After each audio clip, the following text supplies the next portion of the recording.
So in today's video, we're going to teach you guys a brand new trend about flipping promo cards within just 48 hours. So just before the video does start, a quick little ad on a trading service I offer over on Twitch for the cheapest trading guides out there for just £4, €4, all free with Amazon Prime. You'll receive daily trading and investing guides covering PlayStation, Xbox and PC with an array of methods covering all budgets. And I've been trading for over 10 years, making over 100 million in multiple different FIFAs, and now for the last 4 years I've made 10 million coins in just the first month. So in today's trend, what we're going to do is we are going to show you a trend that's occurred for the last two promos where basically players become very cheap on the Sunday and they rebound really well to the Tuesday, meaning you can hold cards for just 24 hours and make 10 to 20% profit in that time.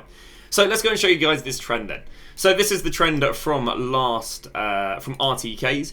We can see the players were cheap there on the Sunday. They rebounded to the Tuesday and then went down, but we don't really care about that. All we care about is they were cheap on the Sunday, 271, and rebounded till the Tuesday, 312.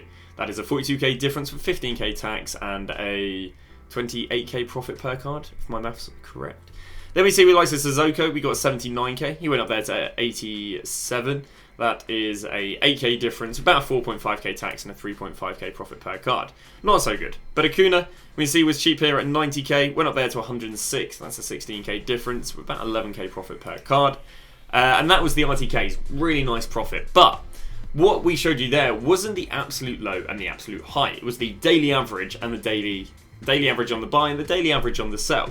So if we go and look at the trends right here with Trailblazers, now they're a little bit all over the shop in terms of ROI, but we can see right here that they were the cheapest before Sunday 6 PM. Now what is the relevance of Sunday 6 PM? Sunday 6 PM is when we get our hero and icon SBCs. And obviously what happens is everyone kind of panic sells stuff going into it.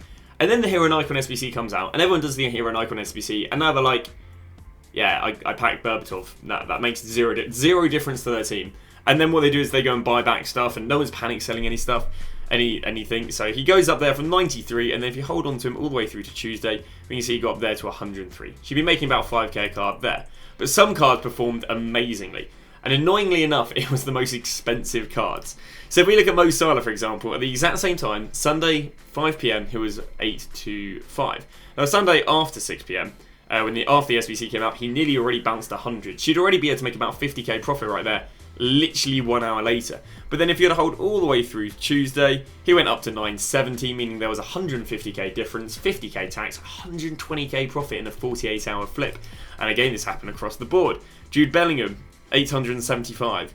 And then by the Tuesday, 975. That's 50k a card for a 24-hour hold. Conde, panic sold down there to 428. By the Tuesday, was up at 480, which means he obviously had a 55k difference with, what's that going to be, a 25k tax and a 30k profit. It's also happened with cheaper player. Di Lorenzo had a great rebound from 46k, rebounded all the way up here to 56k. That's a 10k difference with about a 3k tax and a 7k profit. And that's about what she wrote. You kind of get the gist. So the buy time on these cards is going to be 5 PM on the Sunday because we anticipate getting the Icon SBC on the Sunday, and again the market should rebound after the Icon SBC.